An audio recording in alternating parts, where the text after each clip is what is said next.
Hey guys, it's Lolo and Tanya, and we're gonna do something a little bit different here. That always makes me nervous. What in life though you and I do together? I know. Makes It's things nervous. she tugs me into, but I'm thankful. I just thought that, you know what, we usually have a topic that we're gonna talk about, but I think we're gonna go freewheeling here. Okay. We're at the end of the year. We're a few days before Christmas. And you know, I guess I would just want to start and say how grateful I am for Tanya. Because if you know my ministry, I started these videos with my daughter, who is just an amazingly strong, wonderful woman, but has babies and has a life and a husband, and her heart was not really centered where I was in the ministry, but you know what, my ministry was, because where my heart was centered in her life. But I have found that, you know, Frito did these for a while with me, which brought a different perspective from a man's point of view. Chris Gross was there when Frito was not able to do these. And now my good friend Tanya, who I think should have always been in this and is growing in this ministry with me. I just want to say how grateful I am for her, because this girl knows my dirty, you know, my good, you know, my struggles, you know, my frustrations.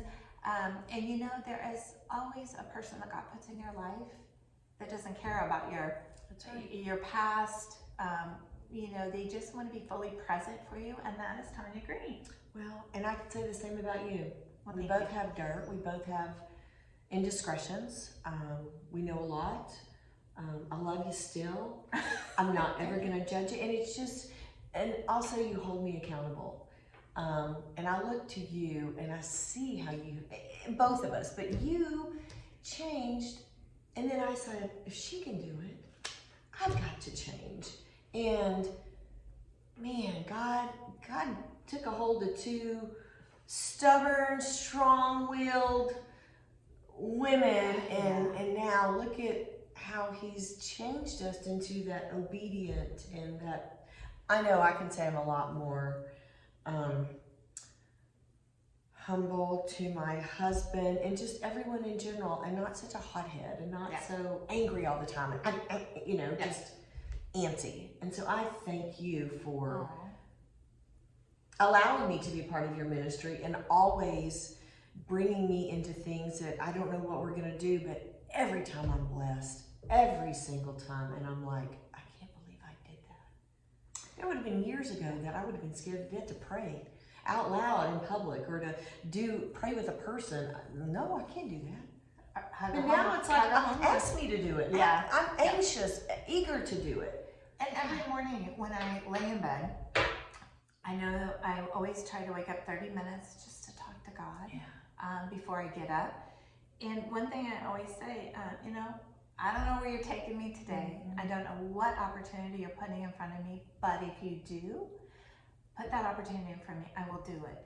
And I will do my very best. But, you know, I just see people, it's kind of funny, changing gears here, you know, having to do my dad's headstone. Wes and I bought a cremation bench, and you know, I told him, I said, if there were ever anything that I would want people to say about me when I was gone, was that I saw God's love through her. I started every day to maybe get to the one person that doesn't know God, doesn't understand Jesus. And at one time, I said, you know, to my mom, I said, people probably look at me as a Bible thumper. And her response was, is that a bad thing? And I go, well, no, but you know, being in the Bible Belt, the Deep South, there's a lot of judgment. And, but I think that, you know, God knew, because I always tell the story that initially first I was very jealous of Tanya because of how beautiful she is, and my own insecurity. No, but that builds the story up as to how we sit here today, and just that God knew, I'm going to make Lola open her eyes to what doesn't matter in life and what does. And I've seen your transformation. I will never forget, we were on the board of directors for the chamber together, and we were headed to Choctaw for a board retreat.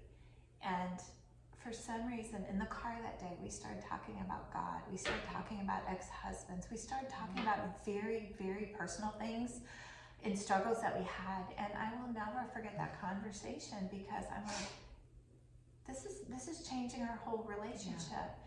And then Tanya said, yeah, I'm going back to church, and we're trying out churches and stuff. And I'm like, oh, yeah.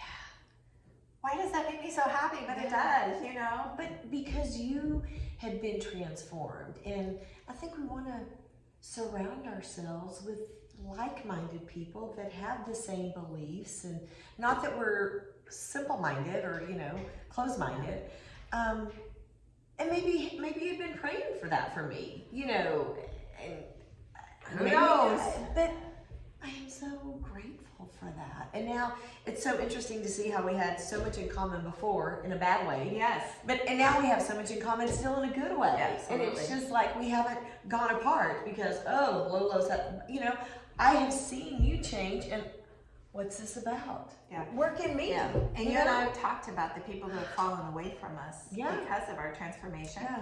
But the thing you think is, and I always say this, and God would never make it this simple, is that I just say, if I get around someone that doesn't know what Jesus did for us, or the peace that the Holy Spirit comes on you when you accept Him, is I just want to sprinkle some water on them, or I just want to say, listen, let me give you 3 to 5 seconds of this type of peace. Yes. Everybody would be there. Yeah. Everybody. There would be nobody that would say, I don't want that peace in my life. Right.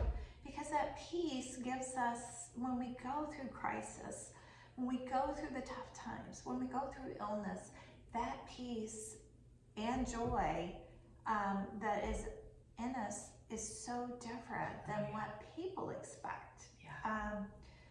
And I would have never really recognized this peace before I started this ministry. And when you look at, I don't believe in predestination, but I do believe in God's plan for us. Sure.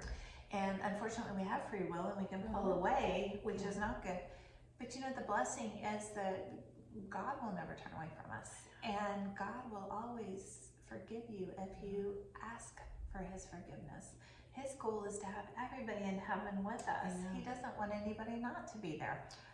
And then the other blessing is you could be on your deathbed, and He's not going to say, well, you had a terrible, terrible life. Yeah. He's going to say, if you want to be with me now and you accept Jesus, you're there. So there's always time to change life around, and we're the example of that.